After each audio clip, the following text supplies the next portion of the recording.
কখন খাওয়া শুরু করছেন কখন? আপনি তো আমার ইন্টারভিউ নেওয়া শুরু করে না না, ইন্টারভিউ না ভাই, আমার তো একটা আপনার প্রতি তো আমার একটা নিরাপত্তার দেখতে হবে। আমার একটা আছে, মানে গতকাল রাতে যে জিনিসটা আমি বলতেছি যে আপনার আমার অনশন তো স্টার্ট করছেন বিকাল থেকে, যতটুকু আমরা জানি। আমি গতকাল রাতে ভাত খেয়েছি আমার পরিবারের সাথে। সকালবেলা আমি নিবন্ধনের কাজে খোঁজখবর নেওয়ার জন্যই বের হয়েছি। তারপরে কোথাও এখানে অফিসে ছিলেন আপনি? আপনি ঘোরাঘুরি করেছে না, আপনার নিরাপত্তার একটা বিষয় না? হ্যাঁ? না, আমি চাই আমি ভিতরে যাই, আর আপনারা হলো সবাইকে আটকে রাখেন বাহিরে। তারপরে না, আটকে রাখবো। আপনাকে এই যে প্রথম দেখে গেছি, এরপর আরেক কিছু বলছি, আটকে না রাখবেন। না, আপনারা অনেক সুন্দর। আপনি আপনার আমার অনশন করছেন এই জায়গায় গেটে, এখন রাত হয়ে যাচ্ছে, মশার কামড়ও লাগবে। গেটের দুই পাশে খোলা আছে, মানুষ যাওয়া আসি করছে। আপনার তো একটা নিরাপত্তা আছে।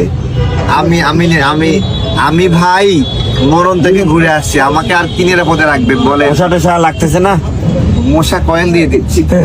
দাবি দেওয়া আমি আমি আমি আমি বড় সার্জেন বলে দেবো যে আপনার দুশ্চিন্তা করুন না, কেউ কাউকে চাপ দিবে না। না না, চাপের বিষয় না। আপনার তো একটা নিরাপত্তার বিধান আছে, রাতে করে একা একা থাকবেন এখানে নির্বাচন কমিশন ভবনের মতো আমি বিশ্বাস করি আমি একা থাকবো না, আমাকে আরো অনেক মানুষ আসবে দেখতে আসবে। অনেক মানুষ আমাকে ঘৃণা করে, তারাও আমাকে ঘৃণা করতে আসবে। অনেক ভালোবাসে, তারাও আসবে ভালোবাসতে। ঠিক আছে, আমরা দুশ্চিন্তা করি না, একা থাকবো না। আপনি খাওয়া দাওয়া কখন করছেন?